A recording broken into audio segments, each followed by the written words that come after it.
सभी साथियों को नमस्कार। आज मैं आप सभी को दिखा रहा हूँ लहसुन का खेत। साथियों, सुबह का समय है, सनलाइट पड़ रही है, इसलिए पौधे पीले आप सभी को दिख रहे हैं, लेकिन पौधों में पीलापन बिल्कुल भी नहीं। लेकिन मैं आज आपको कुछ खास बातें इस वीडियो में बताऊंगा जो सीक्रेट होंगी। साथियों, लहसुन की जो पत्तियां हैं, अक्सर किसान भाइयों की शिकायत रहती है कि पत्तियों में पीलापन है। पीलापन साथियों 3 प्रकार का होता है।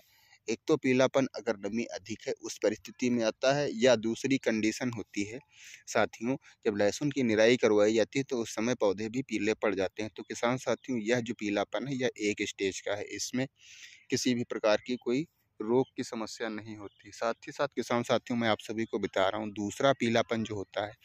आप सभी लोग देख लीजिए, यह जो पत्तियां हैं हल्की हल्की सी, इसमें ओस है, इसलिए मैं आपको ओस पोंछ के दिखा रहा हूँ। यह जो हल्की पत्तियां पीली हैं, यह पत्तियां साथियों पीली रहेंगी लहसुन की फसल में। इसे किसी भी दवाई से ठीक नहीं किया जा सकता है। इतनी पत्तियां लगभग हर पौधे में होंगी। यह किसान साथियों पीलापन की दूसरी स्टेज है। अब मैं बता रहा हूँ तीसरी स्टेज लहसुन की फसल में पीलापन की जो होती है।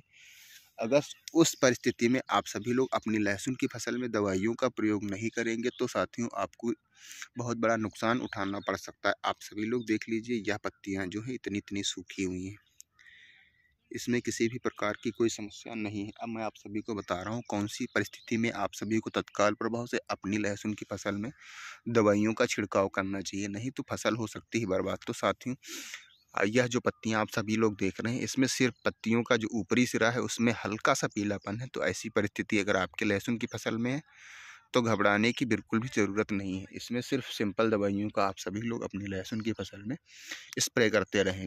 किसान साथियों, जिन किसान भाइयों की 100 से 130-40 दिनों की फसल हो चुकी है, उनकी लहसुन की फसल में अब थ्रिप्स की समस्या आएगी। चूँकि रात में ठंडक होती है, ओस भी बहुत ज़्यादा पड़ती है और दिन में अधिक तापमान होता है। इन परिस्थितियों में लहसुन की फसल में अब थ्रिप्स लगेगी। थ्रिप्स की पहचान कैसे की जाए साथियों, तो आप सभी लोग अपनी लहसुन की फसल में इस जगह पे देखिएगा जा करके, चूँकि थ्रिप्स आप अच्छी तरीके से देख नहीं पाएंगे, इसलिए आप ऐसे उंगली लगाना, इसके बाद में उंगली में देखना साथियों, तो वहाँ पे चिकना चिकना रोए के जैसा लगेगा, वही थ्रिप्स की पहचान है। तो यह थ्रिप्स के लिए आप सभी लोग इंसेक्टिसाइड दवाई आती है उसको डालिएगा, और एक फंगीसाइड डालिएगा अगर इस तरह की लहसुन की समस्या है।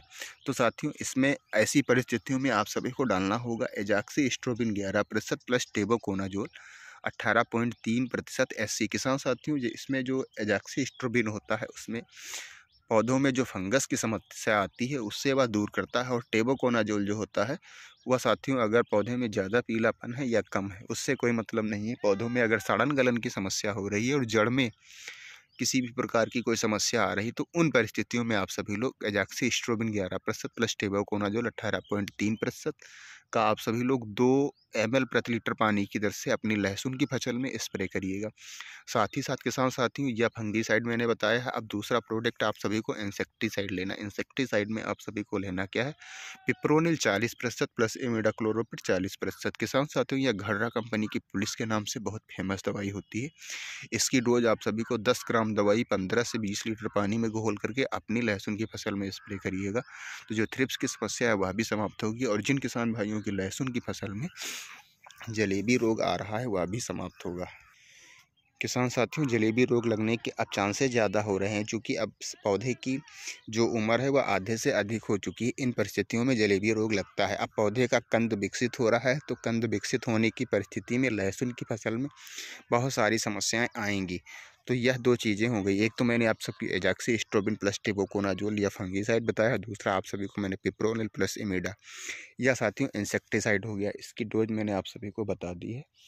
और तीसरी चीज़ आप सभी को बहुत सिंपल ऐड करनी है अपनी लहसुन की फसल में साथियों, जो ह्यूमिक एसिड आप सभी लोग ज़मीन से देते हैं, उसको आप सभी लोग 25 ग्राम ह्यूमिक एसिड 15 से 20 लीटर पानी में घोल लीजिएगा, और यही फंगीसाइड और इंसेक्टिसाइड में मिला करके आप सभी लोग अपनी लहसुन की फसल में स्प्रे कर दीजिएगा। तो लहसुन में जो हल्का फुल्का पीलापन होगा साथियों वह दूर हो जाएगा, और यह जो ह्यूमिक एसिड मैंने आप सभी को बताया है यह बहुत ही अच्छा काम करेगी लहसुन की फसल में हरापन लाने में। साथ ही साथ साथियों, लहसुन के कंद के विकास में भी बहुत रामबाण साबित होगी।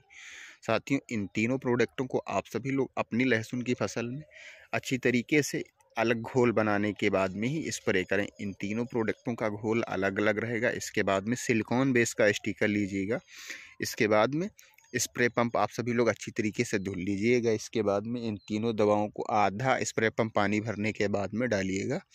फिर पूरा स्प्रे पंप पानी भर दीजिएगा। सिलिकॉन बेस का स्टिकर उसी में डाल दीजिएगा। इसके बाद में स्प्रे पंप का ढक्कन बंद करने के बाद अच्छी तरीके से उसको हिला दीजिएगा ताकि मिक्स हो जाए सारी दवाइयाँ उन पानी में।